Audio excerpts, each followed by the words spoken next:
Oh, oh, hey, oh, hey. Who the bleeding hell's that? Jesus. Alright, mate. Relax. I'm coming.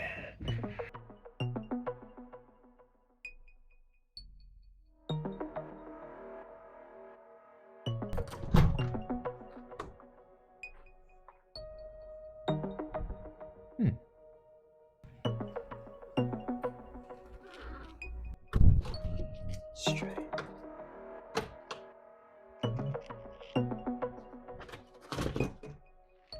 Do you remember the hat?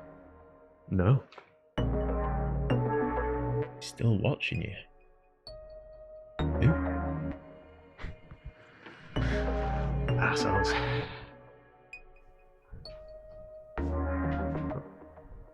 What the frig? Hello?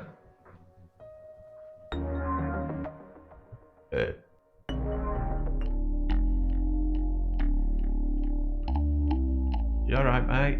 Oh my god. Oh my god. Fight or flight. Fight or flight, Si. Come on, fight or flight. Fight or flight. Fight or flight. Maintain. Oh dear. Oh dear, oh dear. This should be easier than I thought. You heavy knacker.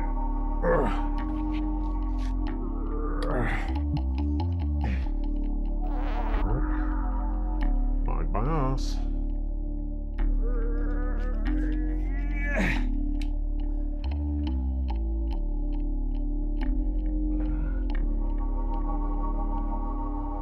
Where am I?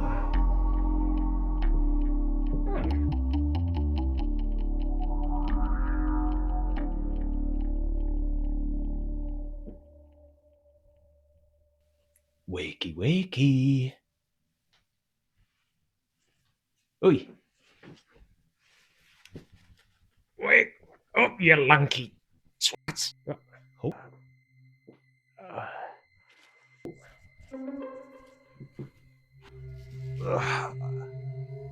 You're awake, I see. Who are you? Be silent. I have a story to tell you. Here. Have a suck on that sauce pot. Grease your wheels a bit.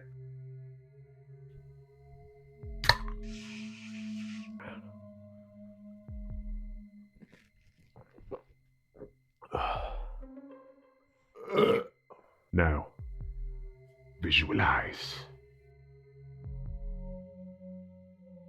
Back in 1996, I was a regular young lad, living in a 400-year-old house in West Yorkshire alongside my parents and my two older brothers. From the outside, it was a lovely old house, rendered white with ivy climbing the walls and outlining the windows. But inside, it was cold and dark, and was home to an uninvited presence that watched from the shadows, unbeknownst to us. It was a regular Saturday. I woke up earlier than usual and immediately hopped out of bed to go and watch Saturday morning cartoons on the family TV. The sun hadn't quite risen yet. The thin light of dawn sent shadows cascading throughout the house. I felt a little uneasy, but I didn't think twice. I tiptoed out my room and began making my way down the winding staircase in the near pitch black hallway. There was an electricity in the air. Static. Couldn't quite put my finger on it. I stopped in my tracks. The pantry door was open. How strange. That door was kept permanently shut due to the room being so bloody cold, dark and damp. The hairs on my neck began to stand on end as I gingerly approached the room to investigate. Years of tat was silhouetted by the faint light emitting from the dusty old pantry window, but nothing seemed out of place. Just as I began to walk away from the pantry, there was a loud crack. I snapped my head in the direction of the sound, and that's when I saw it. The small door under the stairs that led through to the utility room in the back of the house had opened just a crack. A high-pitched whine began to ring in my ears as I stared through the crack and into the darkness beyond. Seemingly locked to the spot with fear, I knew I wasn't alone. I could sense the presence on the other side of the door, but what was it? A murderer? A monster? Before I could find out, I began running back up the stairs, keeping my eyes locked on the crack in the door. And about midway up, I saw it. It was a silhouette, standing in the darkness. A man. I really wasn't alone. Here, are you even listening?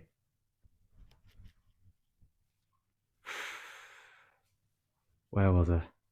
The encounter with the silhouettes under the stairs was now a distant memory. Several weeks had passed by this point. It was a dreary Sunday. My mum was out doing the weekly shop, while my dad laid snoring on the couch downstairs. Meanwhile, I was playing fetch with my grandma's dog Benji in my bedroom.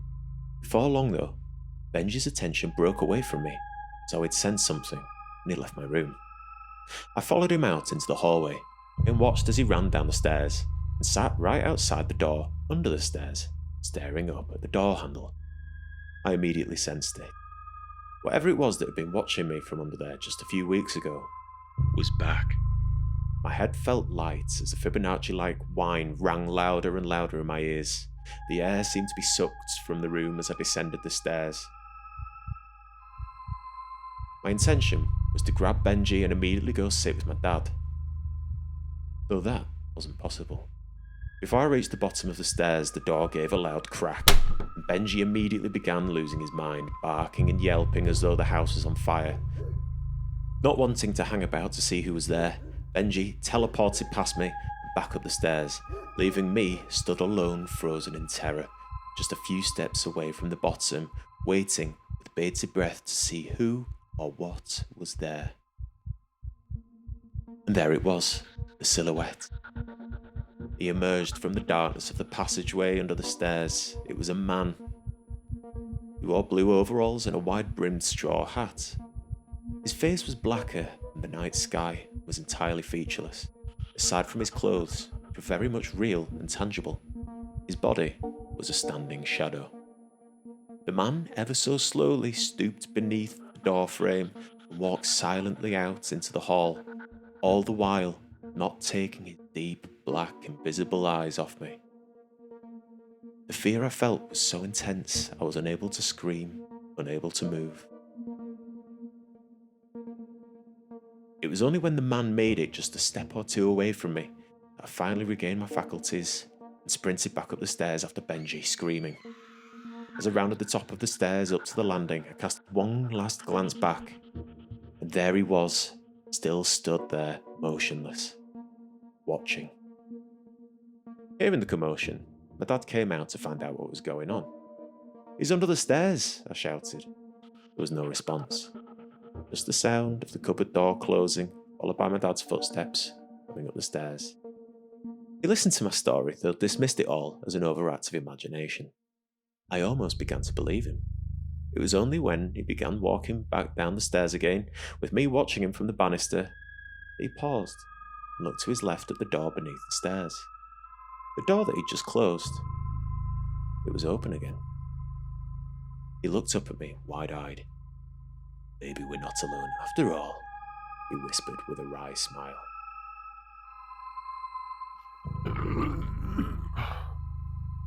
This all happened to me? How did you know about that? Listen, you. All you need to know is you're gonna get got, and I'm gonna be the one that's gonna get you. Who the bleeding hell are you? Oh, but I think you know exactly who I am, sunshine. Oh. You're right, Larry.